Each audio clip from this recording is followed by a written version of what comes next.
Good afternoon ma'am.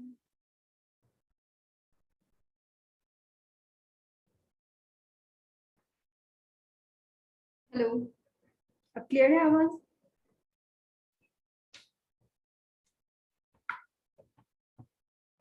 Yes ma'am.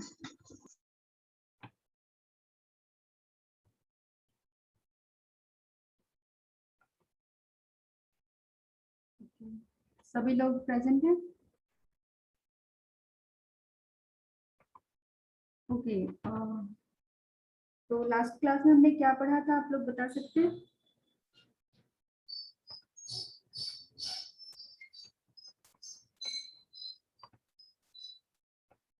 क्या क्या discuss किया था हमने लास्ट क्लास में? क्या पढ़ रहे थे हम? कुछ याद नहीं है हम लोग को?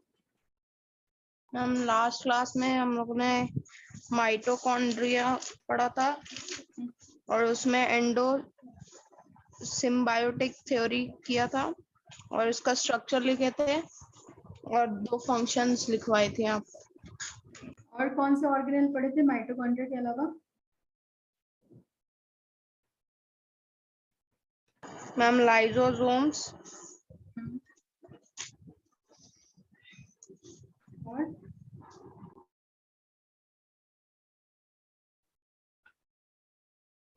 आप लोगों ने मतलब रिवीजन नहीं किया है और नोट्स प्रिपेयर किया आप लोगों ने? Yes ma'am. Okay. Endoplasmic reticulum और गोल्गी बॉडी नहीं पढ़ा था? पढ़े थे मैम। मैम गोल्गी बॉडी भी हो गया था, एंडोप्लाज्मिक रेटिकुलम भी। ओके।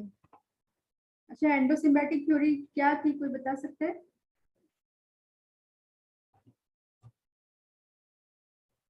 क्या पढ़ा था हमने एंडोसिम्बाटिक थ्योरी में?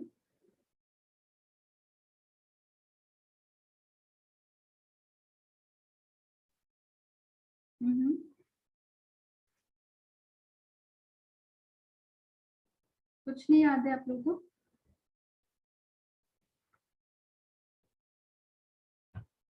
सभी प्रेजेंट थे ना लास्ट क्लास में? आयुष आप बताओ।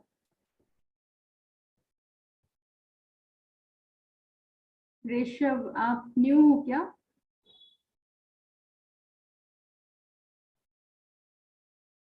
हेलो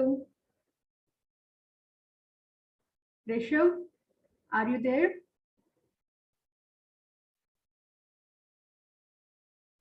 हेलो, आप अनम्यूट कर सकते हो।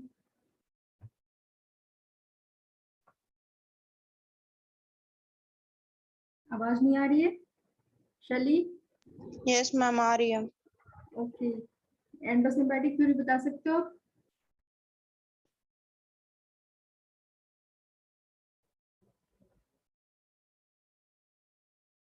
क्या हुआ था एंडोसिम्बाटिक थ्योरी में? अच्छा, माइटोकॉन्ड्रिया मैम कैसे बोलो। मैम एंडोसिम्बायोटिक थ्योरी में ये बताया गया कि माइटोकॉन्ड्रिया और क्लोरोप्लास्ट यूकैरियोटिक सेल में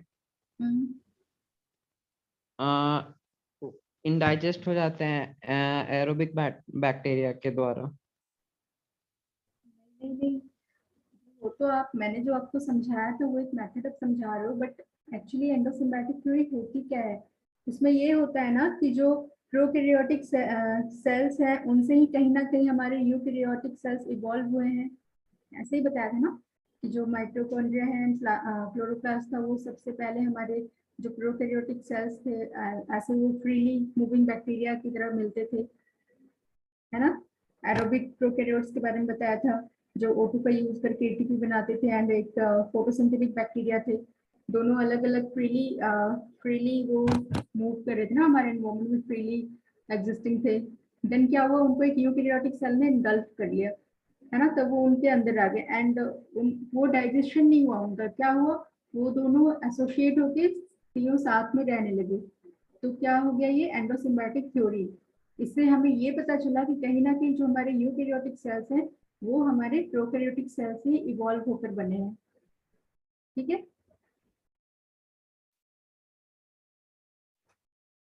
आप लोग रिवीजन नहीं कर रहे हो? कुछ भी याद नहीं आप लोग को?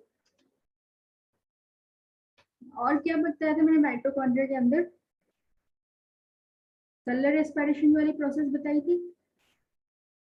क्या होता है सेलुलर रेस्पिरेशन, थोड़ा सा बता सकते हो?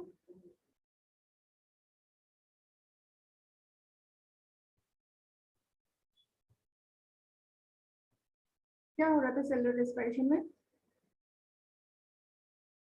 मैम सेलुलर रेस्पिरेशन में हम्म, ऑर्गेनिज्म कॉम्बाइन होते हैं ऑक्सीजन और फूड फूड फूड मॉलिक्यूल से।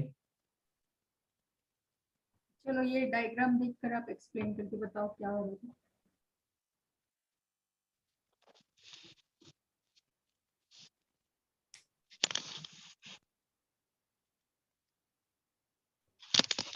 स्क्रीन शेयर हो रही है ना आपको? Yes ma'am. अभी समझा सकते हो मुझे यहाँ पे क्या हो रहा है?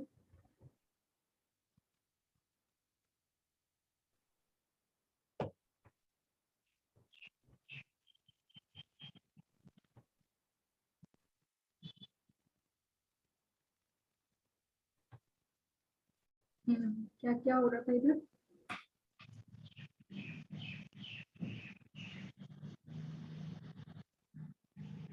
अच्छा, अगर आपको चीजें समझ में नहीं आती हैं तो या तो आप उसी टाइम मुझसे पूछ लो, या फिर आप अगर नेक्स्ट क्लास में आ रहे हो तो पूछो। अगर आप रिवीजन नहीं करोगे तो वैसे भी आप भूल ही जाओगे, है ना? तो जरूरी है कि चीजें आप रिवाइज करो, ठीक है? अभी ये तो शायद आपको लास्ट क्लास में समझ में आया था जब मैंने समझाया था। तो देखो इसमें क्या हो रहा था सेलुलर रेस्पिरेशन में। ये क्या होता है मेनली? एटीपी फॉर्मेशन का तरीका होता है ना? जो हमारे सेल्स होते हैं, हमारा माइटोकॉन्ड्रिया सबसे मेन काम क्या करता है? एटीपी सिंथेसिस का करता है। तो एटीपी फॉर्मेशन यहाँ पे हो रहा था सेलुलर रेस्पिरेशन, यही मैंने बताया था। कैसे हो रहा था? देखो जैसे ही आप ये फूड यहाँ पे आप कोई भी फूड खाते हो तो उसका सबसे पहले क्या होता है? डाइजेशन होता है। डाइजेशन से जो न्यूट्रिएंट्स होते हैं वो हमारे सेल्स ले लेते हैं, प्रोटीन्स, कार्बोहाइड्रेट्स, फैट्स, ये सब हमें मिल जाता है खाने के थ्रू। फिर क्या होता है कि उन वो जो प्रोटीन, कार्बोहाइड्रेट्स, फैट्स होते हैं इनको भी फर्दर तोड़ा जाता है, ठीक है? टूटने के बाद क्या होता है? ये एनर्जी देते हैं, ठीक है? कैसे टूटता है? यही तरीका है सेलुलर रेस्पिरेशन, इनको तोड़ने का तरीका, ठीक है? क्या होता है? ग्लूकोज। ग्लूकोज क्या है? कार्बोहाइड्रेट मॉलिक्यूल है। समझ में आ रहा है सभी को? Yes yes ma'am. Ma'am. Okay, glucose एक कार्बोहाइड्रेट मॉलिक्यूल है, ठीक है? तो हमारा सेल है, सपोज ये हमारा सेल है, ठीक है? इसके अंदर एक माइटोकॉन्ड्रिया है, ठीक? अभी ये क्या है? ये हमारा साइटोसोल वाला पार्ट है ना? साइटोप्लाज्म। साइटोप्लाज्म से हम सेल ऑर्गेनेल्स जब निकाल देते हैं तो उनको साइटोसोल बोलते हैं, ठीक है? तो ये साइटोसोल का पार्ट है। यहाँ पे क्या हो रहा है कि ग्लूकोज टूटता है पायरुविक एसिड में, है ना?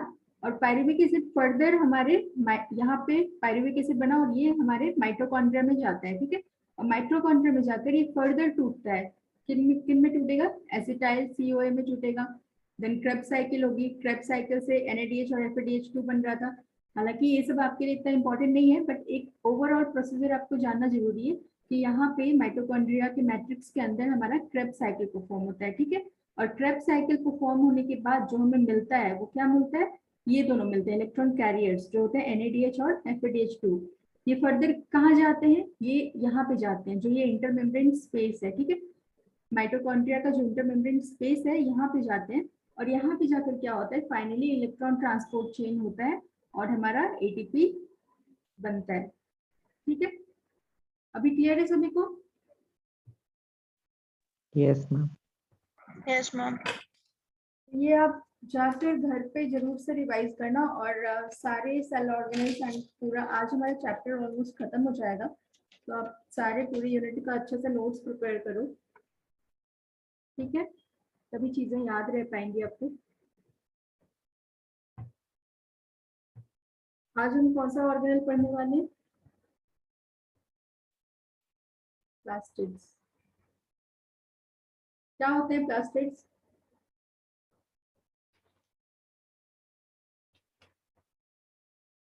पता है आप लोग को प्लास्टिड्स क्या होते हैं?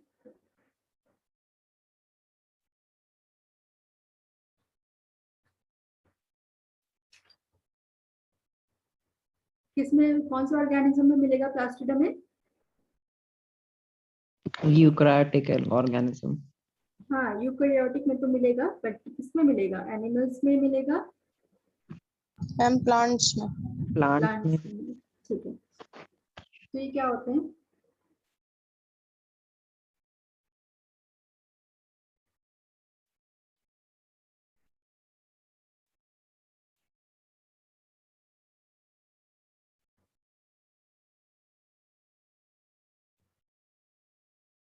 और एल्गे में भी मिलता है। ठीक है, कुछ कुछ एल्गेज में पाया जाता है। ठीक है, इसे किसने डिस्कवर किया था? टर्म दिया था हैक्केली। ये सब आपके एमसीक्यूज के लिए इंपॉर्टेंट है। ठीक है, और क्लोरोप्लास्ट टर्म किसने दिया था? क्लोरोप्लास्ट टर्म दिया था सिम्पर ने।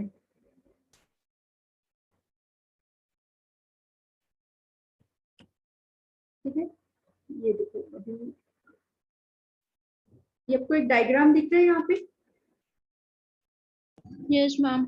मैम ये डायग्राम जो है ना, ये डिफरेंट टाइप्स ऑफ क्लोरोप्लास्ट के डायग्राम है। ठीक है, ये शेप एक्चुअली आप लोग के कभी कभी एमसीक्यूज में पूछे जाते हैं जब एनटीएससी का एग्जाम वगैरह होता है, तो कौन सा शेप किस ऑर्गेनिज्म में पाया जाता है ऐसा पूछा जाता है। ठीक है, तो ये देखो, ये जो ओवल शेप का क्लोरोप्लास्ट आप देखते हो,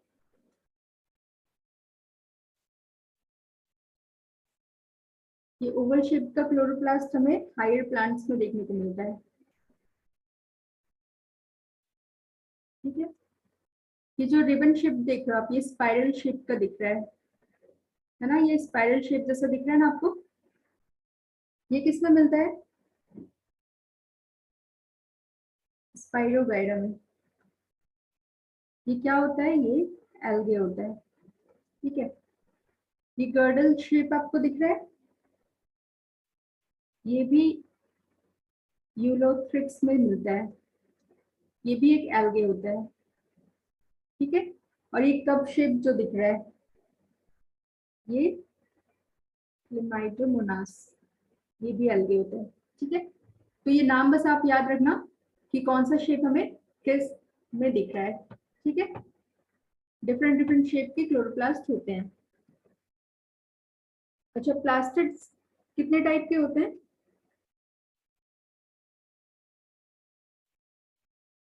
कितने टाइप के होते हैं प्लास्टिड्स?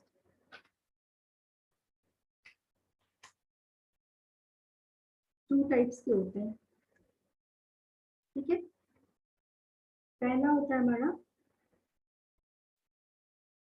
ल्यूकोप्लास्ट और दूसरा होता है क्रोमोप्लास्ट। ल्यूकोप्लास्ट क्या होता है, कोई आइडिया है?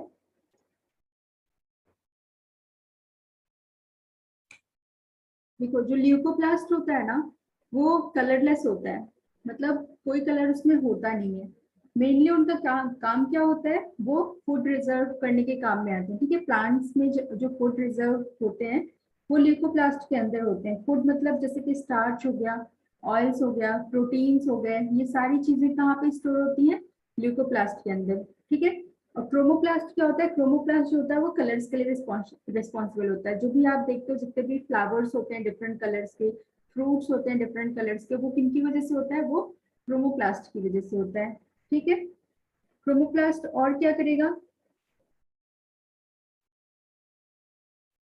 अच्छा, जैसे कि आप टोमेटोज को देखते हो, टोमेटोज रेड कलर होते हैं, किस चीज की वजह से होते हैं red colour? Ma'am chromoplast.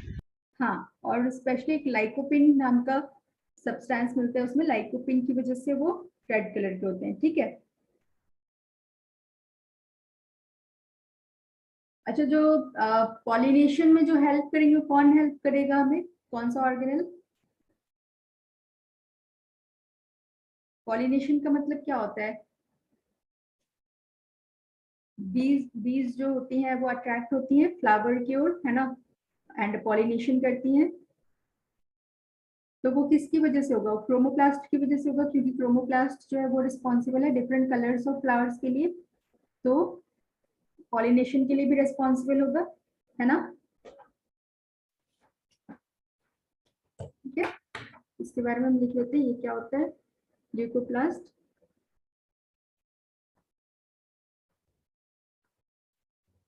Non pigment होता है, व्हाइट या कलरलेस भी बोल सकते हैं। किस काम में आता है? Storage of food. कौन कौन सी फूड्स को स्टोर जैसे करेगा? Starch, oils, proteins. ठीक है, क्रोमोप्लास्ट क्या होता है? कलर्ड पिगमेंट होते हैं। ठीक है, अदर देन ग्रीन, ग्रीन को छोड़ के जितने भी कलर्स आएंगे वो क्रोमोप्लास्ट की वजह से आएंगे। ठीक है,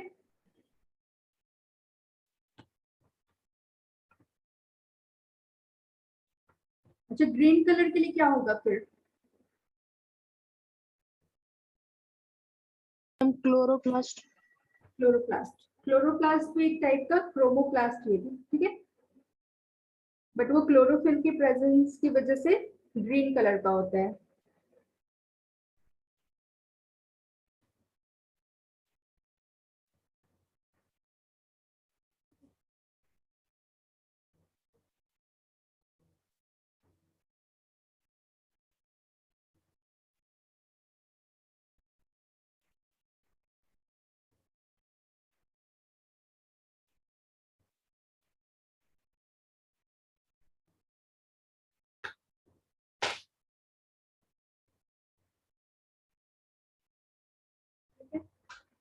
अब इसमें से जो इम्पोर्टेंट हमें पढ़ना है ऑर्गेनेल के बारे में वो है क्लोरोप्लास्ट।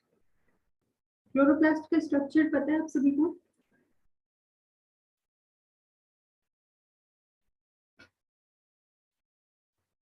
इस तरीके का एक ऑर्गेनेल होता है।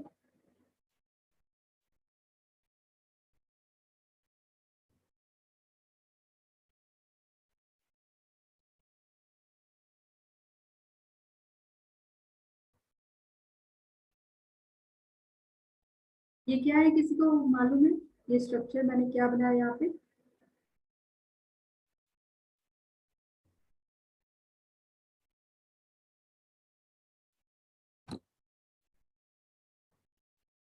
देखो, ये जो मैंने स्ट्रक्चर बनाया है इसमें जो एक है ये क्या होता है?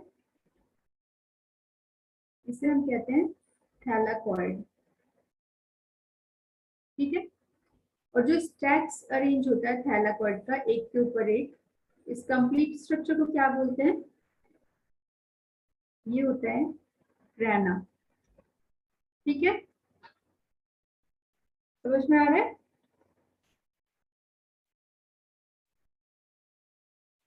Yes ma'am. Yes ma'am.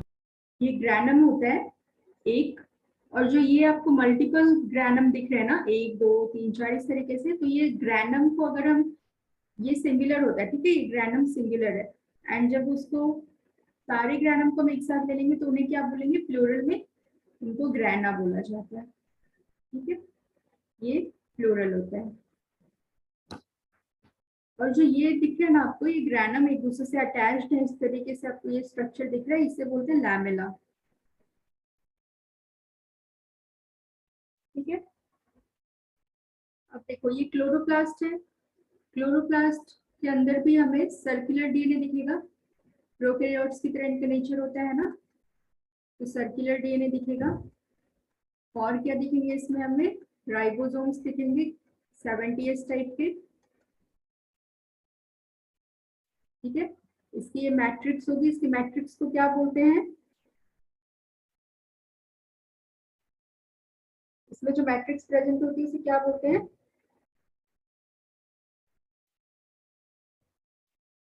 Matrix को बोलते हैं स्ट्रोमा। ठीक है, तो ये स्ट्रक्चर होता है क्लोरोप्लास्ट का।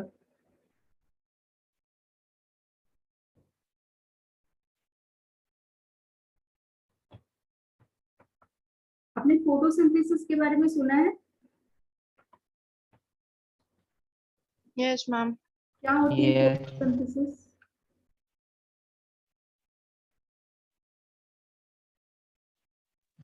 Ma'am, food preparation of plant with the help of CO2 and sunlight and क्या respiration बोलोगे? process.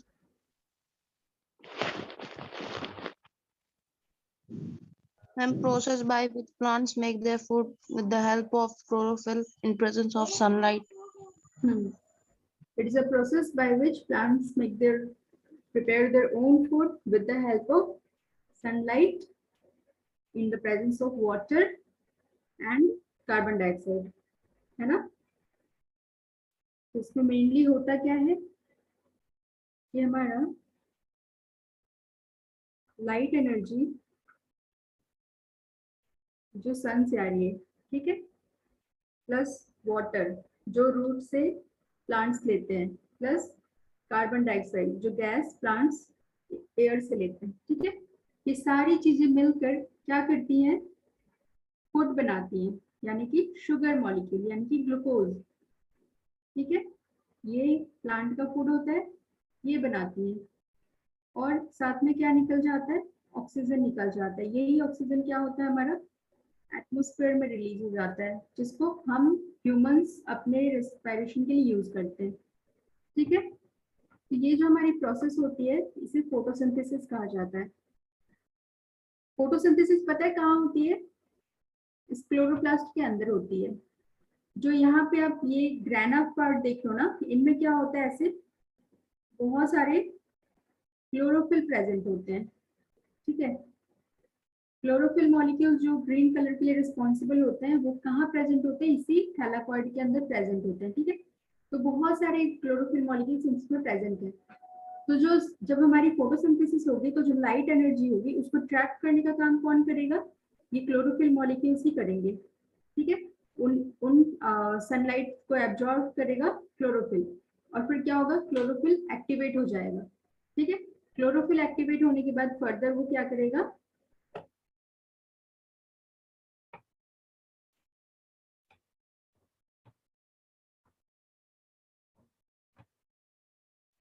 देखो सबसे पहले क्या होगा? सपोज सन है, क्या हमारा प्लांट है, ठीक है, इससे लाइट एनर्जी आई।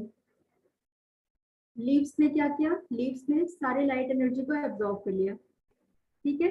लीव्स के अंदर क्लोरोफिल मौजूद थे तो उन्होंने सारी एनर्जी को एब्जॉर्ब कर लिया।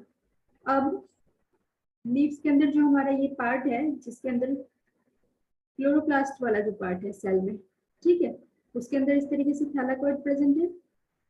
इसी के अंदर पहला जो हमारा लाइट रिएक्शन होता है फोटोसिंथेसिस में, जिसे हम लाइट रिएक्शन बोलते हैं, ठीक है, ये फर्स्ट स्टेप होता है फोटोसिंथेसिस का। तो ये कहाँ होता है? इसी ग्रैना के अंदर होता है। ये जो थैलाकॉइड्स आप देख रहे हो, इन्हीं थैलाकॉइड्स में हमारा लाइट रिएक्शन होता है, ठीक है। यहाँ से लाइट आई, लाइट, और फिर हमने क्या किया? वाटर भी लिया था। तो लाइट ने क्या किया? सबसे पहले इस वाटर को तोड़ देंगे, ठीक है। वाटर टूटने से हमारा ऑक्सीजन निकल जाएगा, ठीक है। ऑक्सीजन निकलेंगे और साथ ही साथ कुछ एनर्जी भी निकलेगी, जैसे कि एटीपी और NADPH, ठीक है, एनर्जी भी निकली। तो ये सारा जो प्रोसेस है ये हमारे लाइट रिएक्शन में हो रहा है, समझ रहे हो? किसी को डाउट है यहाँ पे? No, ma'am. ओके, फिर क्या होगा? ये प्रोसेस हमारा लाइट रिएक्शन का था, ठीक है। ये कहाँ पे हुआ? ये थैलाकॉइड के अंदर हुआ। अब क्या होगा? जो भी ATP NADPH बना है वो स्ट्रोमा है हमारा, जो सारे फ्लूइड पार्ट्स हैं यहाँ पे, इसको स्ट्रोमा बोलते हैं। स्ट्रोमा के अंदर मूव करेंगे और वहां पे हमारी केल्विन साइकिल चलेगी, ठीक है, केल्विन साइकिल चलेगी। ये केल्विन साइकिल क्या होती है? सेकंड प्रोसेस होती है हमारी, जिसे डार्क रिएक्शन बोलते हैं। जो हमारा फोटोसिंथेसिस है वो इन्हीं दो फेज में कंप्लीट होता है। First is light reaction, second is dark reaction. ठीक है, लाइट रिएक्शन में क्या होता है, सिर्फ लाइट के प्रेजेंस में हमारा वाटर मॉलिक्यूल वो टूटता है और ऑक्सीजन रिलीज होता है जो कि एटमॉस्फेयर में चला जाता है। ठीक है, और यहाँ से कुछ एनर्जी मॉलिक्यूल्स भी निकलते हैं एटीपी और एनएडीपी, जो फर्दर क्या होते हैं स्ट्रोमा में मूव करते हैं, और स्ट्रोमा में क्या होता है कैल्विन साइकिल परफॉर्म होती है। यहाँ पे क्या होता है, प्लांट्स के पास जो CO2 है वो यूज होता है, और ये एनर्जी का यूज करके प्लांट्स फाइनली क्या करते हैं, ग्लूकोज बनाते हैं। ठीक है, यानी कि शुगर बनाते हैं। फाइनली हमें बनाना क्या है, ये फूड बनाना है, ये प्लांट का फूड है ग्लूकोज। ठीक है, ये प्रोसेस आपको समझ में आई फोटोसिंथेसिस की?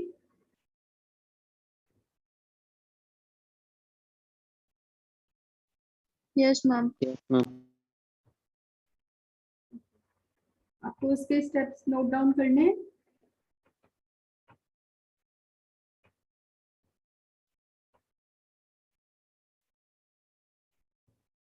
तो क्या क्या हो रहा है फोटोसिंथेसिस में, आप ऐसे लिख सकते हो। फर्स्ट क्या होता है कि जो सनलाइट होती है, सनलाइट विल एक्टिवेट क्लोरोफिल। ठीक है, क्लोरोफिल मॉलिक्यूल को सनलाइट एक्टिवेट करेगा इन chloroplast.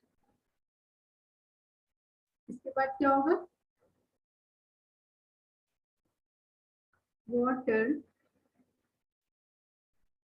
will break down, releasing O2। ठीक है, फिर क्या होगा, ATP and NADPH form as a byproduct of light reaction। ठीक है, इसका मतलब light reaction.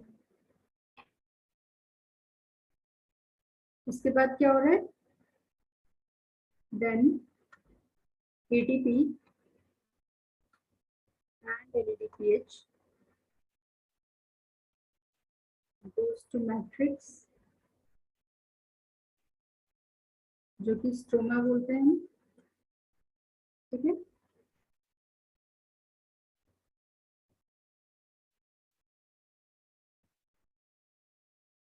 a dark reaction will occur and glucose is produced। ठीक है, ये स्टेप्स हो गए फोटोसिंथेसिस के।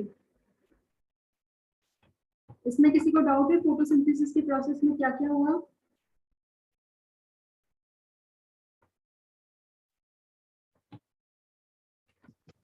No, ma'am. थोड़ा सा नीचे करिए ना। हाँ हाँ, क्या बोल रहे हो, आवाज नहीं आई क्या? करिए ना, स्लाइड ऊपर करूं? नीचे।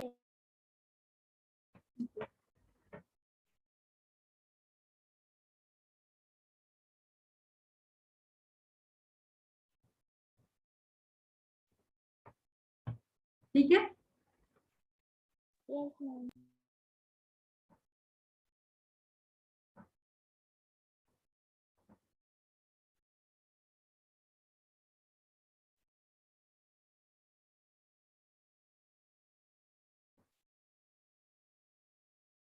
हो गया। ओके।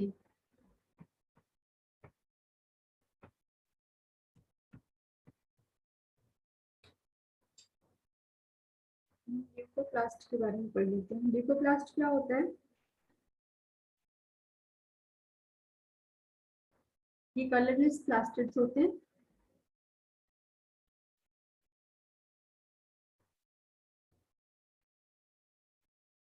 ये 3 तरीके के होते हैं। ठीक है, ये नाम आप याद रखना, कभी कॉम्पिटिटिव एग्जाम्स वगैरह में पूछे जा सकते हैं। एक होता है अमाइलोप्लास्ट। अमाइलोप्लास्ट हमारा क्या करेगा, ये स्टार्च को स्टोर करके रखेगा। ठीक है, स्टार स्टोरेज में हेल्प करते हैं। सेकेंड हमारा होता है इलायोप्लास्ट। ये हमारा क्या करेगा, ये फैट को स्टोर करेगा। थर्ड हमारा होता है एल्यूरोप्लास्ट। ये क्या करते हैं, प्रोटीन को स्टोर करते हैं। ठीक है, तो ये आप नाम से याद रखना। देखो ये अमाइलो है, अमाइलो आपने अमाइलेज का नाम सुना होगा। अमाइलेज क्या होते हैं, स्टार्च होते हैं। ठीक है, तो वो स्टार्च को स्टोर करने रखता है। इलायो, इलायो का मतलब फैट, एल्यूरो मीन्स प्रोटीन। ठीक है, यहाँ पे हमारा क्लोरोप्लास्ट खत्म हो गया। अब दूसरा ऑर्गेनेल्स देखते हैं, पेरोक्सीसोम।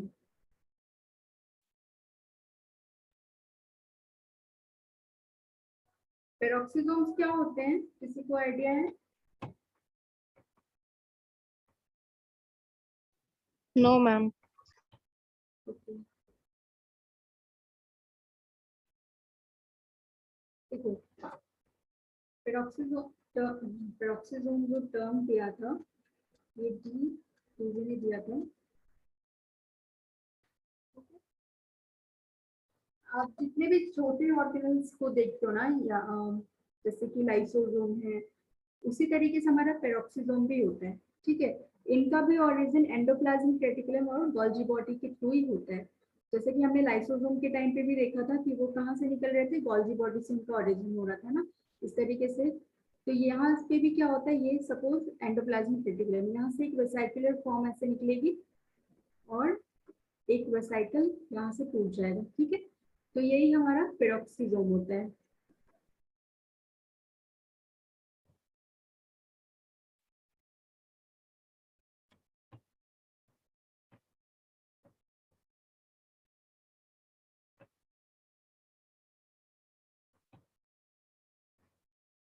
पेरोक्सीसोम क्या होता है, एक सिंगल मेम्ब्रेन का ऑर्गेनल होता है। ठीक है, इस तरीके से इसके अंदर कुछ एंजाइम्स प्रेजेंट होते हैं। इस एंजाइम को बोलते हैं कैटालेज एंजाइम। ये क्या करता है ना, ये मेनली किडनी और लिवर सेल्स में प्रेजेंट होता है। क्या करता है कि हमारी बॉडी में जितने भी हार्मफुल केमिकल्स वगैरह सिक्रेट होते हैं, तो उनको ये बाहर निकालने का काम करता है। ठीक है, ये कैसे करेगा, देखो इसके नाम में ही छुपा है पेरोक्सी। पेरोक्सी का मतलब होता है हाइड्रोजन पेरोक्साइड। पेरोक्सी, पेरोक्सी मतलब ये नाम आया है हाइड्रोजन पेरोक्साइड से, पेरोक्साइड। ठीक है, ये पेरोक्सी यहाँ से आया नाम। और सोमा का मतलब होता है बॉडी। तो ये क्या होता है, ये हाइड्रोजन पेरोक्साइड की बॉडी होती है। ठीक है, यहाँ पे क्या होता है,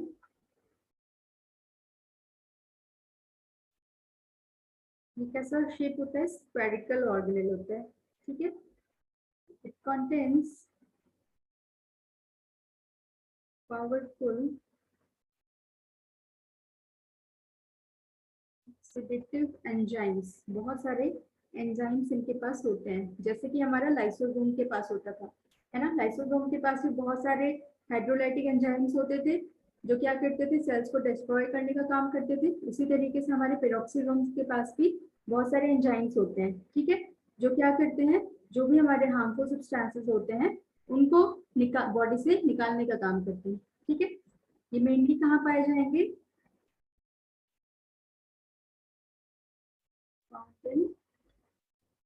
किडनी एंड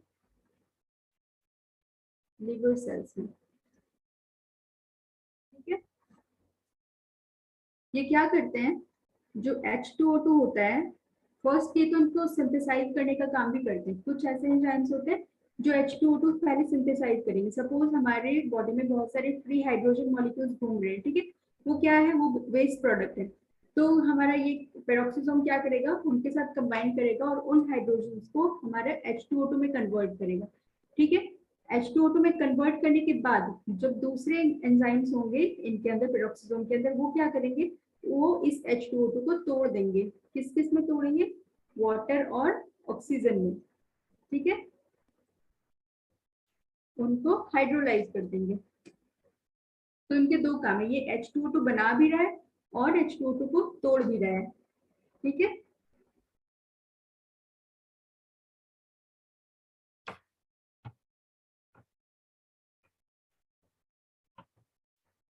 इनके फंक्शंस नोट डाउन कर लो, क्या क्या फंक्शन होगा इनका। सबसे पहले तो क्या होते हैं, स्पेशलाइज्ड सेल्स होते हैं।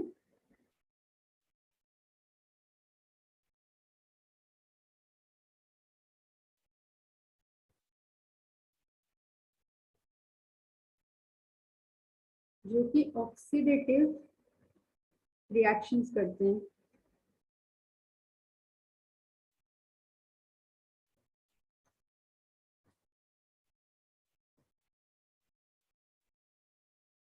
ऑक्सीडेटिव रिएक्शंस में क्या होता है, डिटॉक्सिफिकेशन होता है और रिमूवल ऑफ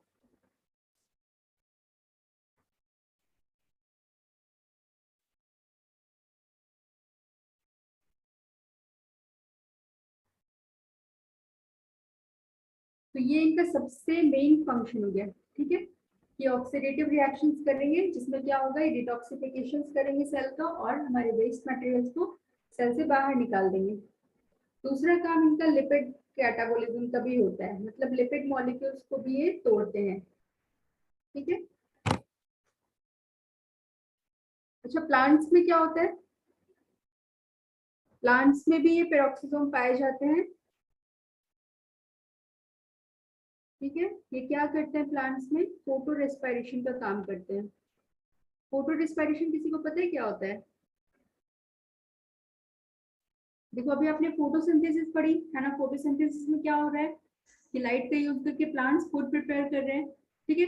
अब जब ये फूड प्रिपेयर हो गया तो क्या होगा, इन फूड को तोड़ना भी पड़ेगा, जो हमने ऊपर माइटोकॉन्ड्रिया के अंदर पढ़े थे, सेलुलर रेस्पिरेशन।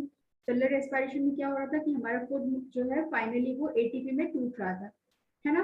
तो ये फोटो रेस्पिरेशन में वही चीज होती है कि प्लांट क्या करते हैं, लाइट का यूज करके फूड मॉलिक्यूल को तोड़ते हैं एनर्जी में, ठीक है। और जब फाइनली वो टूटेगा फूड मॉलिक्यूल तो क्या होगा, ऑक्सीजन रिलीज होगा, ठीक है। ये जस्ट उल्टा हो जाता है फोटोसिंथेसिस का। फोटोसिंथेसिस में क्या हो रहा था कि हमारे प्लांट्स जो थे वो ये हमारे प्लांट्स है, ये हमारे प्लांट्स ऑक्सीजन ले रहे थे, है ना, और कार्बन डाइऑक्साइड छोड़ रहे थे, ठीक है। बट फोटो रेस्पिरेशन में क्या होता है कि हमारे प्लांट्स जो होते हैं वो कार्बन डाइऑक्साइड लेने लगते हैं एंड ऑक्सीजन बाहर निकालते हैं, ठीक है। ये मैक्सिमम टाइम यही हो रहा है, दिन के टाइम पे मैक्सिमम प्रोसेस क्या हो रही है हमारी, फोटोसिंथेसिस की हो रही है।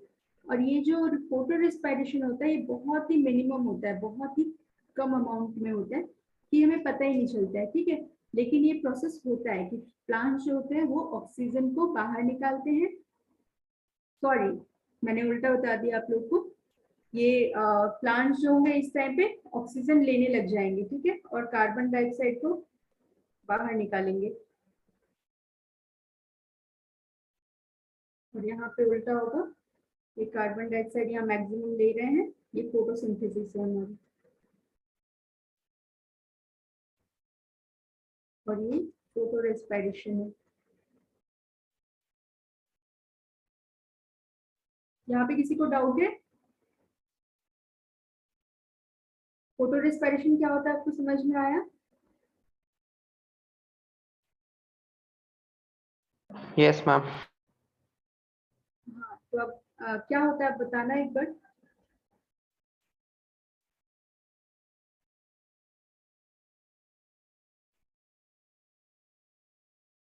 आयुष बताओ आप क्या समझ गए यहाँ पे फोटो रेस्पिरेशन से?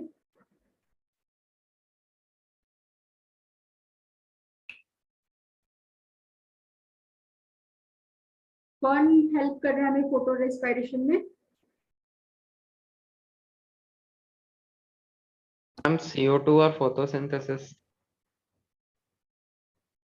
नहीं, देखो मैं आपको यहाँ पे मेन पेरोक्सीसोम के बारे में बता रही हूँ, ठीक है। पेरोक्सीसोम्स जो होते हैं वो हमारे प्लांट्स में भी पाए जाते हैं, मैं आपको ऐसे बता रही हूँ। प्लांट्स में क्या होता है, वो ग्रीन टिश्यूज में पेरोक्सिसोम हमें मिलते हैं, ठीक है, और वो क्या करते हैं, वो फोटो रेस्पिरेशन का काम करते हैं, ठीक है। फोटोसिंथेसिस का काम कौन कर रहा था, क्लोरोफिल, है ना। क्लोरोफिल एक सेल ऑर्गेनेल है जो फोटोसिंथेसिस का काम कर रहा था, सॉरी क्लोरोप्लास्ट, ठीक है। और पेरोक्सिसोम एक सेल ऑर्गेनेल है जो क्या कर रहा है, फोटो रेस्पिरेशन का काम कर रहा है प्लांट्स में, ठीक है। और फोटोसिंथेसिस के टाइम पे क्या हो रही थी, क्या होता है, हमारे प्लांट्स दिन के टाइम पे क्या करते हैं, सारे कार्बन डाइऑक्साइड को ले लेते हैं, है ना, कार्बन डाइऑक्साइड को लेते हैं, फोटोसिंथेसिस करते हैं, खाना बनाते हैं और फिर ऑक्सीजन को बाहर निकाल देते हैं, ठीक है। यही तो होता है फोटोसिंथेसिस में। और फोटो रेस्पिरेशन में क्या होता है, जस्ट इसका अपोजिट हो जाएगा, कि वो क्या करेंगे, कार्बन डाइऑक्साइड की जगह ऑक्सीजन को लेना स्टार्ट कर देंगे, ठीक है। ऑक्सीजन को अपने अंदर लेंगे और कार्बन डाइऑक्साइड को वो बाहर निकालने लगेंगे, ठीक है। ये जो फोटो रेस्पिरेशन है ना, ये दिन के टाइम पे बहुत ही कम होता है, ठीक है, लेकिन रात के टाइम पे थोड़ा ज्यादा होता है। ऐसा क्यों, क्योंकि रात के टाइम पे सनलाइट प्रेजेंट नहीं होती है, ठीक है। उसकी वजह से क्या होता है कि प्लांट्स के पास फोटोसिंथेसिस वो नहीं करते रात के टाइम पे, तो वो क्या करेंगे, वो सिर्फ फोटो रेस्पिरेशन करते हैं, यानी कि जो खाना उन्होंने बनाया है उस खाने को वो तोड़ते हैं और उससे एनर्जी लेते हैं, ठीक है, समझ रहे हो।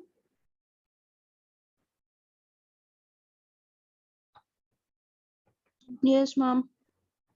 ये हमारा पेरोक्सीसोम था।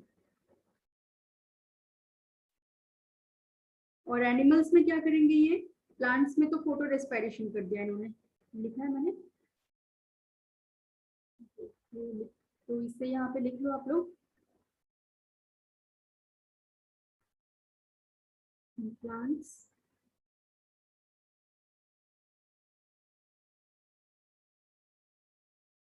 ऑक्सीजन occurring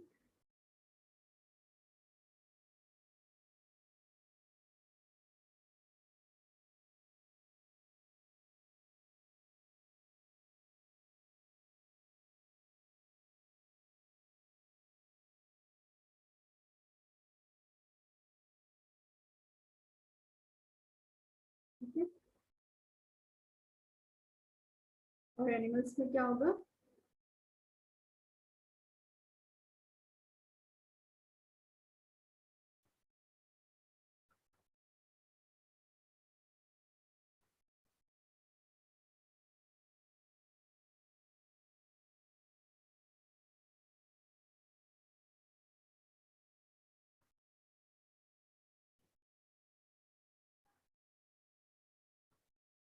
ठीक है।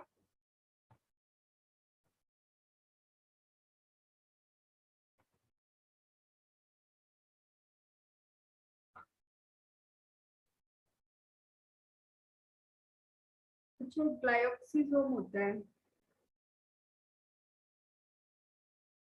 ग्लाइऑक्सीसोम कहाँ पाए जाते हैं, प्लांट्स में, ठीक है। ये क्या करते हैं,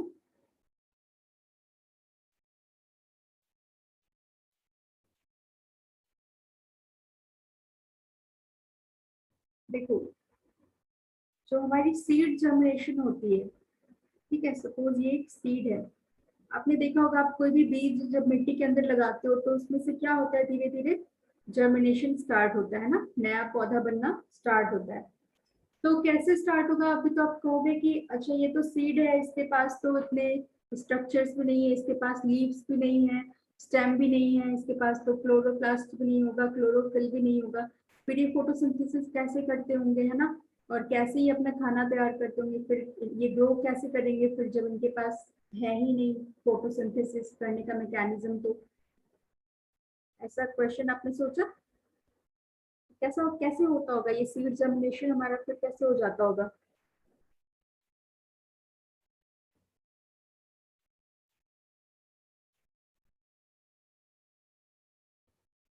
ये होता है हमारे ग्लाइऑक्सीसोम की वजह से, ठीक है। ग्लाइऑक्सीसोम जो होते हैं वो क्या करते हैं, जो फैटी एसिड होता है हमारा, सीड्स के पास कुछ फैट मॉलिक्यूल्स होंगे प्रेजेंट, है ना, उन फैट्स को तोड़कर वो शुगर बना देगा, ठीक है।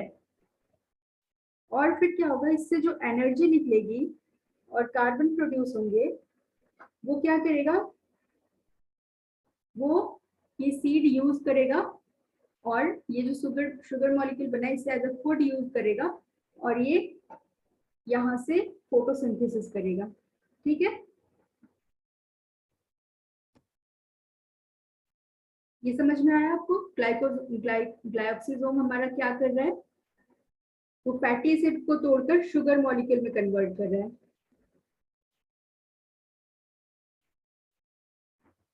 ठीक है, ग्लाइकोक्सिजोम जो होते हैं वो एक तरीके के पेरोक्सिजोम ही होते हैं जो प्लांट्स में मिलते हैं। ये मेनली क्या करते हैं, फैट स्टोरेज का काम करते हैं। टिश्यूज में, प्लांट के सीड्स में क्या करते हैं, फैट को स्टोर करके रखते हैं। ठीक है, ताकि जब भी हमें जरूरत पड़े तो उन फैट को तोड़कर ये शुगर मॉलिक्यूल रिलीज कर सके एंड उस सीड को एनर्जी दे सके जर्मिनेशन के लिए। समझ रहे हो? ये क्लियर है सभी को? ग्लाइकोक्सिजोम क्या होते हैं? स्पेशलाइज्ड पेरोक्सिसोम्स होते हैं।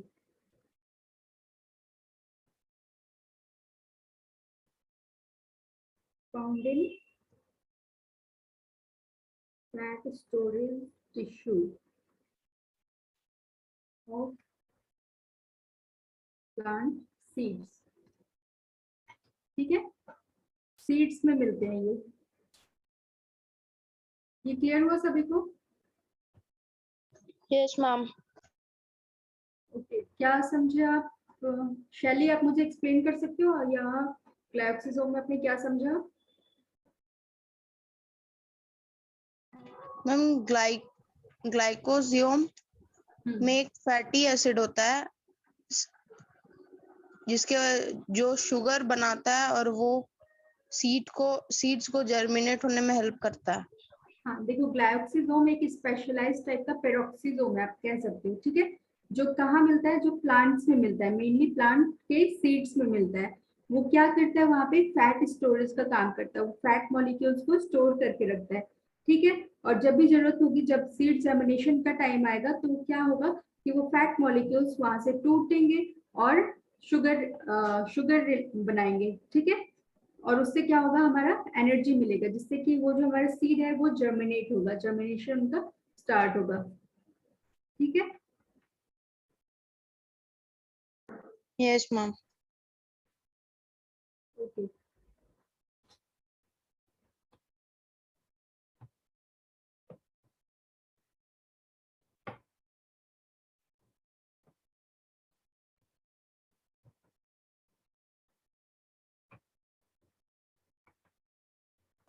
मैम ग्लाइकोसोम पेरोक्सिसोम के टाइप्स में आता है। हाँ, मतलब वो काइंड ऑफ पेरोक्सिसोम होता है जो कि प्लांट्स में मिलता है। ठीक है, ग्लाइकोक्सिजोम सिर्फ प्लांट्स में मिलेंगे। अब नेक्स्ट हमारा है वैक्यूल्स। वैक्यूल्स क्या होते हैं, कैसे सेल ऑर्गेनेल होते हैं ये? जो हमारे वैक्यूल्स हैं वो भी कहाँ से डिराइव होते हैं, derive from endoplasmic reticulum and Golgi body. ठीक है, मोस्ट ऑफ द ऑर्गेनल्स हमारे इन्हीं दोनों से निकल रहे हैं ना। क्या होते हैं वैक्यूल्स? ये तो आपने बहुत बार पढ़ा है, वैक्यूल्स क्या होते हैं।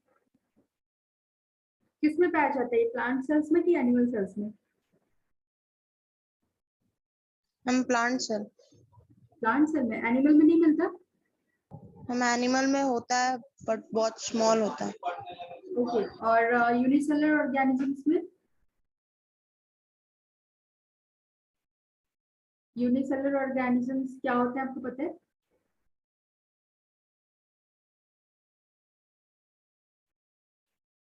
हम लोग यूनिसेलुलर हैं कि क्या है, हम लोग ह्यूमंस क्या है? Multi cellular. Multi cellular. Multi cellular. Okay, unicellular में कौन कौन से ऑर्गेनिजम्स आते हैं? अमीबा। अमीबा। ठीक है, amoeba, paramecium, blue green algae, है ना, ये सारे यूनिसेलुलर ऑर्गेनिजम्स हैं। ठीक है, तो देखो वैक्यूल्स तो ऑलमोस्ट सब में होता है, प्लांट्स में बहुत ज्यादा होता है। ठीक है, ऑलमोस्ट 50 to 90% एरिया जो होता है प्लांट का वो एक वैक्यूल कवर करके रखता है। ठीक है। और एनिमल्स में भी पाए जाते हैं वैक्यूल्स, बट बहुत छोटे होते हैं साइज में as compare to the plant sales.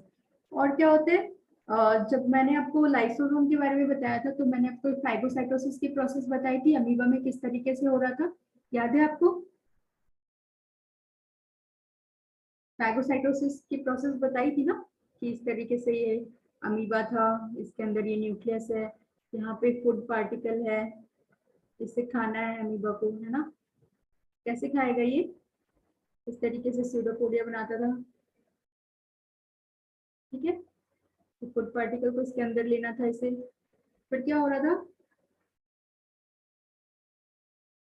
इस तरीके से यहाँ पे फूड वैक्यूल का फॉर्मेशन हो रहा था, याद है आपको? Yes ma'am. फूड वैक्यूल बन जाता, ठीक है। तो देखो यूनिसेलुलर ऑर्गेनिजम्स में वैक्यूल का काम ये होता है फूड डाइजेशन में। यहाँ क्या कर रहा है, ये फूड को अंदर ले लिया, वैक्यूल फूड वैक्यूल बना दिया। अब यहाँ पे लाइसोसोम आएंगे, लाइसोसोम इससे इंटरेक्ट होगा और फैगोलाइसोसोम बनेगा, और फाइनली ये फूड डाइजेस्ट हो जाएगा, है ना? और डाइजेस्ट होकर यहाँ पे इस तरीके से रेसिड्यूज हमें मिलेंगे, और फिर क्या होगा, ये इस तरीके से चल के बाहर निकल जाएगा, ठीक है। याद आया ये प्रोसेस? Yes ma'am. ठीक है, ये देखो ये सपोज एक प्लांट सेल है, प्लांट सेल के अंदर वैक्यूल किस तरीके का होता है, बहुत बड़ा होता है, पूरे सेंटर को एक वैक्यूल ही ऑक्यूपाई करके रखता है, ठीक है। और ये यहाँ पे दूसरे ऑर्गेनिजम्स हो गए, जैसे ऑर्गेनेल्स हो गए, जैसे माइटोकॉन्ड्रिया हो गया, गोल्जी बॉडी हो गया, ठीक है, इस टाइप से। और जो न्यूक्लियस होगा इसके अंदर, ये कहीं ऐसे साइड में आ जाएगा, ये हमारा न्यूक्लियस हो गया, ठीक है। सेंटर पे नहीं रहेगा न्यूक्लियस, क्योंकि सेंटर को तो वैक्यूल ने ऑक्यूपाई कर लिया है ना। और ये हमारा एक एनिमल सेल होगा, यहाँ पे क्या होगा, यहाँ पे सेंटर में हमारा न्यूक्लियस है, ठीक है। और वैक्यूल के ऐसे छोटे छोटे इस तरीके से, तो वैक्यूल्स देखने को मिल जाएंगे, क्या है, वैक्यूल्स है, ठीक है। इसमें ये क्या है, ये वैक्यूल है, ठीक है। ये हमारा, आप लोग डायग्राम अच्छे से बुक से रेफर करके बनाना, ठीक है।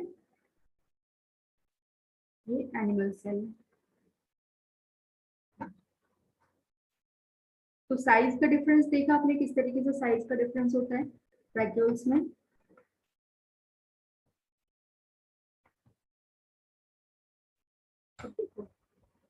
एनिमल सेल में वैक्यूल्स का क्या काम होगा,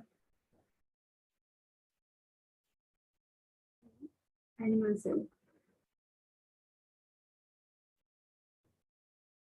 सबसे पहली बात तो ये स्मॉल होते हैं, छोटे होते हैं एनिमल सेल में, ठीक है। टेम्पररी होते हैं, टेम्पररी होने का मतलब क्या हुआ, मतलब जब इनकी जरूरत पड़ेगी वैक्यूल्स की तब इनका फॉर्मेशन होगा, और जब इनकी जरूरत खत्म हो जाएगी तो ये टूट भी जाएंगे, ठीक है। प्लांट सेल्स में, एनिमल सेल्स में क्या करते हैं, ये स्टोरेज का काम करते हैं। क्या स्टोर करेंगे ये, ग्लूकोज, ग्लाइकोजन, प्रोटीन्स, ठीक है। और कुछ वेस्ट सब्सटेंसेस जो होंगे उनको भी स्टोर कर लेते हैं, है ना, ठीक है। तो वैक्यूल का मेन काम क्या होता है, स्टोरेज का होता है। प्लांट्स में भी मेन काम उनका स्टोरेज का ही होता है, ठीक है। अभी देखो प्लांट सेल्स में जो वैक्यूल्स होते हैं उसके ऊपर एक कवरिंग होती है, आपको ये एक कवर दिखाई दे रहा होगा, इसके ऊपर एक मेम्ब्रेन इस तरीके से बना होता है, इसे पता है क्या कहते हैं, टोनोप्लास्ट, ठीक है। और इसके अंदर ना ऐसे फ्लूइड एक भरा हुआ होता है, इस फ्लूइड को बोलते हैं सेल सैक, ठीक है, समझ लो। ये जो सेल सैक होता है इसी के अंदर ही सारे मटेरियल्स प्लांट के एब्जॉर्ब होते हैं, जैसे कि अमाइनो एसिड्स हो गए, शुगर हो गया, ऑर्गेनिक एसिड्स होते हैं, और बहुत सारे मेटाबॉलिक वेस्ट भी। आपने देखा होगा कि जब भी आप प्लांट का कोई स्टेम या लीफ ऐसे तोड़ोगे तो आपको फ्लूइड सा कुछ फील होता है ना, आपके हाथों में कुछ लग जाता है पानी के जैसा कुछ, ऐसा आपने देखा होगा। जब आप प्लांट को कट करोगे तो देखोगे आप उसमें से फ्लूइड निकलेगा, देखा ना सबने।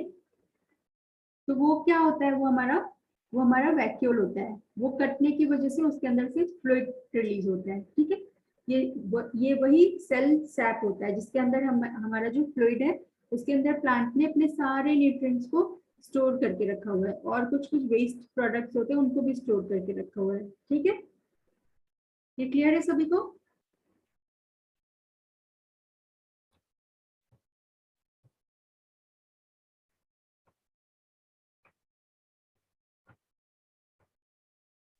Yes, ma'am. ओके, अब देखो प्लांट सेल्स में क्या होता है।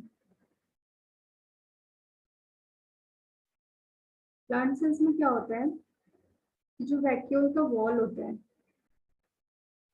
वो किसका बना हुआ होता है, मेरे को क्लोरोप्लास्ट।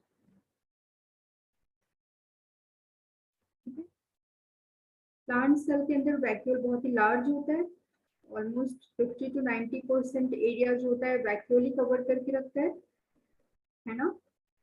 प्लांट सेल्स के अंदर वैक्यूल एक परमानेंट स्ट्रक्चर होता है, ठीक है। हमेशा प्लांट सेल में वैक्यूल मौजूद होगा, ठीक है,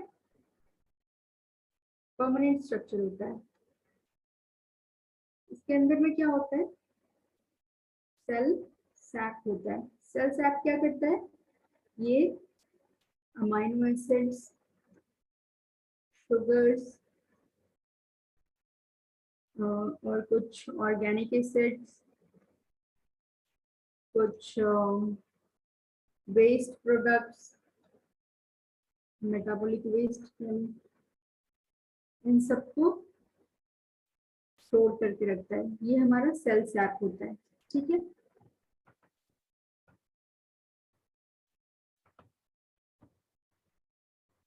तो वैक्यूल क्लियर है सभी को? इसका फंक्शन आप लिख सकते हो। इसके फंक्शन में क्या हो जाएगा, ये क्या करेगा, इसका जो सबसे मेन फंक्शन होता है प्लांट्स में, वो क्या करता है, सबसे इंपॉर्टेंट फंक्शन है vacuoles maintain turgidity and rigidity in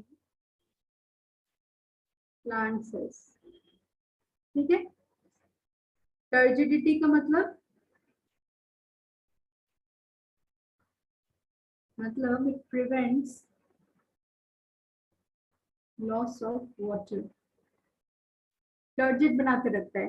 क्या होता है, कभी कभी बहुत ही अगर ड्राई कंडीशन में हमारा प्लांट है, ठीक है, तो क्या होगा कि उसके स्टोमेटा से बहुत सारे वाटर लॉस हो सकते हैं, है ना। और वाटर लॉस होने की वजह से क्या होगा, अपने ऑस्मोसिस और डिफ्यूजन प्रोसेस पढ़ा था तो उसमें क्या होता था ऑस्मोसिस में, कि जब पानी अगर सेल से बहुत ज्यादा बाहर निकल जाएगा तो क्या होगा, हमारा सेल जो होगा वो ऐसे सिकुड़ जाएगा, है ना। किशमिश वाला एग्जाम्पल आपने पढ़ा था कि हमने उसको जब एक सॉल्यूशन में रखा था जिसमें हमने बाहर में शुगर मॉलिक्यूल्स वाले सॉल्यूशन में जब उनको डाल दिया था, तो वो क्या हो रहा था, जो किशमिश के अंदर का पानी था वो पूरा बाहर चला जा रहा था और किशमिश एकदम छोटा हो जा रहा था साइज में, है ना। तो सेम यहाँ पे भी होता है। तो वैसे कंडीशंस के लिए प्लांट्स क्या करते हैं, उनके पास वैक्यूल्स होते हैं जो उनको क्या करते हैं, सपोर्ट देते हैं एंड उसकी टर्जिडिटी एंड रिजिडिटी को मेंटेन करके रखते हैं, ठीक है, समझ रहे हो। तो इनके फंक्शंस में आप एक प्लांट्स का एग्जांपल दे सकते हो कि इसमें टर्जिडिटी एंड रिजिडिटी को मेंटेन करता है। आप यूनिसेलुलर ऑर्गेनिजम्स का एग्जांपल दे सकते हो कि उसमें जो फूड वैक्यूल बनते हैं तो वहां पे डाइजेशन की प्रोसेस में हेल्प करता है, ठीक है। और एक कॉन्ट्रेक्टाइल वैक्यूल के बारे में आपने सुना होगा। कॉन्ट्रेक्टाइल वैक्यूल क्या होते हैं, ये भी हमारे यूनिसेलुलर ऑर्गेनिजम्स में ही पाए जाते हैं, कॉन्ट्रेक्टाइल वैक्यूल, ठीक है। ये भी हमारे यूनिसेलुलर ऑर्गेनिजम्स में ही पाए जाते हैं। ये क्या करते हैं, पंप आउट एक्स्ट्रा वाटर। देखो बहुत सारे यूनिसेलुलर ऑर्गेनिज्म जो होते हैं वो ऐसे वाटरी एरिया में प्रेजेंट होते हैं जहाँ पे बहुत पानी होता है, ठीक है। तो वो सेल्स के अंदर पानी चला जाता है ना, तो ये कॉन्ट्रैक्टाइल वैक्यूल्स वहाँ पे क्या करते हैं, वो एक्स्ट्रा वो पानी जो भी होता है हमारे सेल के अंदर उसको बाहर निकालने का काम करते हैं, ठीक है। क्लियर है सभी को? एक लास्ट हमारा सेल ऑर्गेनेल है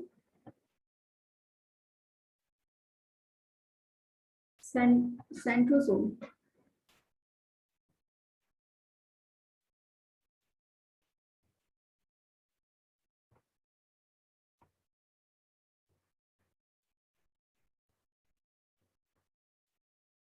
सेंट्रोसोम एंड सेंट्रियोल क्या होता है ये आपने सेल डिवीजन के टाइम पे पढ़ा होगा, ये मैं काफी बार बता चुकी हूँ आप लोग को।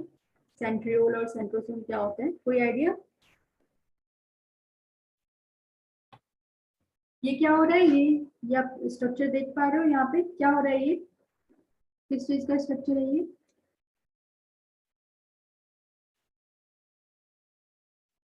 ये कौन सा स्ट्रक्चर है हमारा?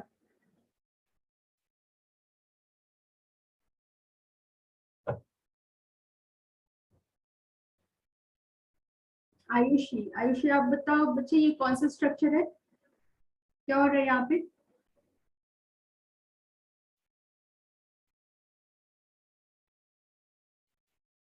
हेलो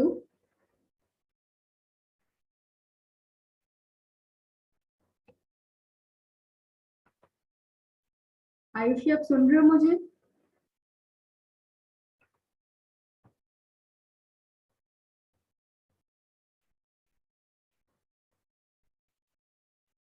ओके, कोई और बताओ, प्रियांशी आप बताओ।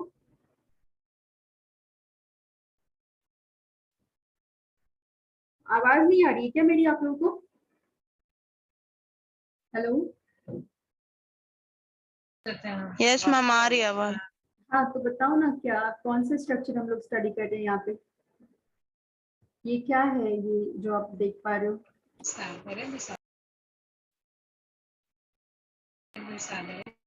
सेल साइकिल पढ़ाया था मैंने, सेल साइकिल में सेल डिवीजन पढ़ाया था। Ma'am chromosomes. हाँ क्रोमोसोम्स है, क्रोमोसोम्स का डिवीजन हो रहा है ना, ये सेल डिवीजन वाली प्रोसेस हो रही है। ये क्या है, ये सारे आप रेड वाले या फिर क्या दिख रहे हैं, क्रोमोसोम्स है कि नहीं? और ये क्या दिख रहा है आपको, ये थ्रेड लाइक स्ट्रक्चर क्या दिख रहा है, ये स्पिंडल फाइबर है, ठीक है। और ये क्या है, ये सेंट्रोसोम है। यहाँ पे जो ये आपको ये वाला स्ट्रक्चर दिख रहा है ना राउंड, जहां से हमारे स्पिंडल फाइबर्स निकल रहे हैं, वो क्या होता है, वो सेंट्रोसोम होता है, ठीक है। याद आया कुछ? Yes ma'am. Yes ma'am. ठीक है, तो देखो सेंट्रोसोम जो होता है ना, जब हमारा सेल डिवीजन होना स्टार्ट होता है, माइटोसिस मियोसिस ये सब सेल डिवीजन की प्रोसेस है, तो जब सेल डिवीजन होना स्टार्ट होता है तो इन सेंट्रोसोम का फॉर्मेशन होता है, ठीक है। और ये दोनों ही एक अपोजिट पोल पे मूव कर जाती हैं, आप सेल देख रहे हो, ये दोनों देख रहे हो, यहाँ पे दो अपोजिट पोल्स पे ये है सेंट्रोसोम, है ना, ये दोनों अपोजिट पोल्स पे मूव कर जाते हैं। और ये जो सेंट्रोसोम होता है ये किन से बना होता है, ये दो सेंट्रियोल से मिलकर बना होता है। इस तरीके से एक सिलेंडर लाइक स्ट्रक्चर होता है जो 90 डिग्री एंगल पे, राइट एंगल पे किस तरीके से अरेंज होता है, ये सेंट्रियोल होता है, ठीक है। ये क्या होता है, ये सेंट्रियोल होता है। और ये दो सेंट्रियोल मिलकर क्या बनाते हैं, सेंट्रोसोम बनाते हैं, ठीक है, सेंट्रोसोम बनाते हैं, ठीक है। और इन्हीं सेंट्रोसोम से क्या होता है, ये स्पिंडल फाइबर का जनरेशन होता है। कब होता है, जब हमारा प्रोफेज स्टार्ट होता है, ठीक है। याद आ रहा है आपको, प्रोफेज, मेटाफेज, और क्या क्या होता है?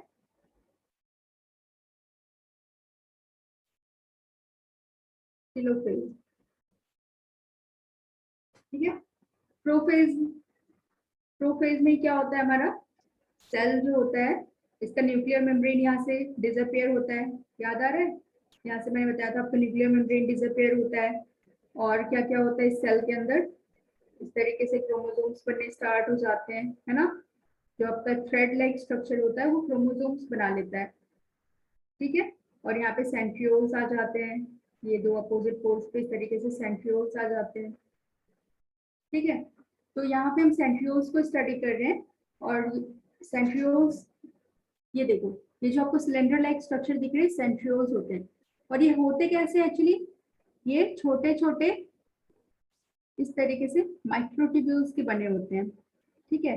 तीन तीन का सेट होता है, तीन तीन का सेट होता है, ठीक है। यहाँ इस स्ट्रक्चर में देखो आप, 1 2 3, ये तीन तीन का सेट आपको दिख रहा है। इस तरीके से 9 होते हैं, ये देखो 1 2 3 4 5 6 7 8 9, टोटल 9 माइक्रोट्यूब्यूल से मिलकर एक सेंट्रियोल बनता है, ठीक है।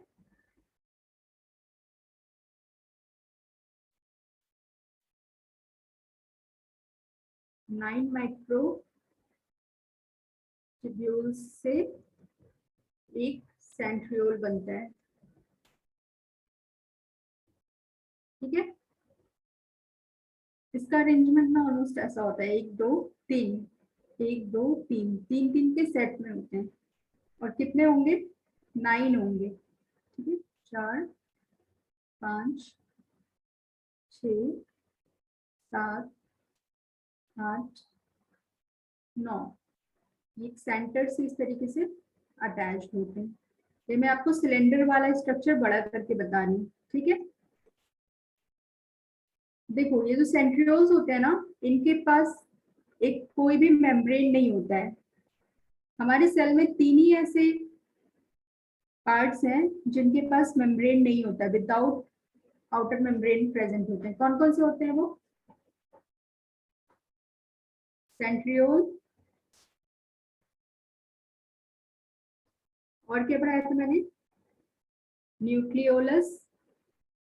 न्यूक्लियोलस क्या होता है, न्यूक्लियस के अंदर एक और स्ट्रक्चर होता था, आपको याद है, जिसे हम न्यूक्लियोलस कहते थे, जहाँ पे आरएनए बनता था।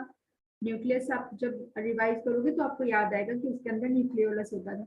न्यूक्लियोलस के पास भी कोई मेम्ब्रेन नहीं होता है, ठीक है। और तीसरा होता है हमारा राइबोसोम, ठीक है। इन तीनों के पास भी कोई मेम्ब्रेन नहीं होता है, ठीक है। तो ये देखो, ये तीन तीन के सेट में है ना माइक्रोट्यूब्यूल्स, ये टोटल 9 माइक्रोट्यूब्यूल्स होते हैं, ठीक है। तो ये जो सेंट्रियोल होता है इसे हम 9+0 का अरेंजमेंट बोलते हैं, क्योंकि आप ये जो सेंटर देख रहे हो, सेंटर पे कोई भी माइक्रोट्यूब्यूल प्रेजेंट नहीं है, ठीक है। ये जो सेंटर होता है बस इसे सेंट्रल हब बोलते हैं, सेंट्रल हब, सेंट्रल हब बोलते हैं। यहाँ पे कोई भी माइक्रोट्यूब्यूल प्रेजेंट नहीं होता है, ठीक है। इसलिए हम इसे 9+0 वाला अरेंजमेंट बोलते हैं, है ना। अभी समझ में आया आपको, ये स्ट्रक्चर क्लियर हुआ। ये देखो, ये एक सेंट्रियोल था जो इस तरीके से राइट एंगल पे अरेंज होता है, दोनों साइड में होते हैं, ठीक है। यहाँ से क्या होते हैं, यहाँ से इस तरीके से स्पिंडल फाइबर्स का ये लोग जनरेशन करते हैं, है ना, ठीक है। तो अभी माइक्रोट्यूब्यूल्स समझ में आया आप लोगों को, क्लियर है ये।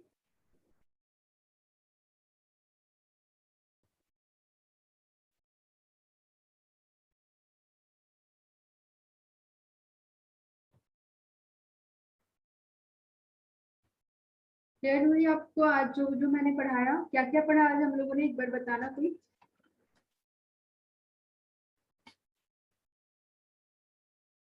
क्या क्या पढ़ा हमने आज, कौन कौन से सेल ऑर्गेनेल्स के बारे में पढ़ा। मैम प्लास्टिड्स, प्लास्टिड्स में हम लोग ल्यूकोप्लास्ट, क्रोमोप्लास्ट, क्लोरोप्लास्ट सब पढ़ा।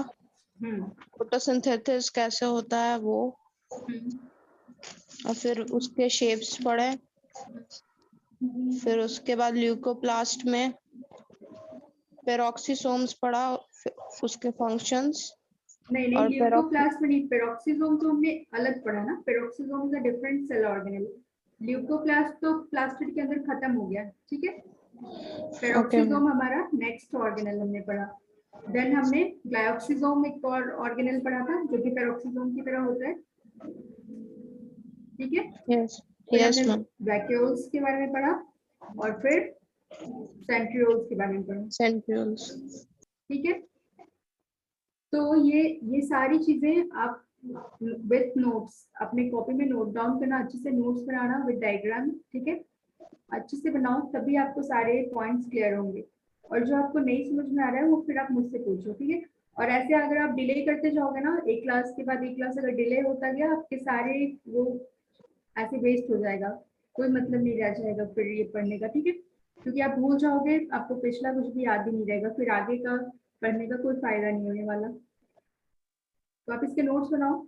अभी नेक्स्ट क्लास हमारी सैटरडे को होगी, तो हम इसका एक टेस्ट ले लेंगे, ठीक है, क्वेश्चन आंसर राउंड हो जाएगा।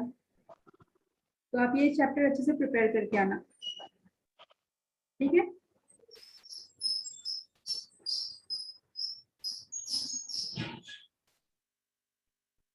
क्लियर है ना सभी को? सैटरडे को हमारा क्या होगा? Yes ma'am. ठीक है, सैटरडे को आप सभी को आंसर करना है, ठीक है। मैं क्वेश्चंस पूछूंगी और आपके क्वेश्चंस पूछना जो भी डाउट होंगे, तो उसमें ठीक है सब क्लियर हो जाएगा फिर। ओके चलो फिर, थैंक यू क्लास।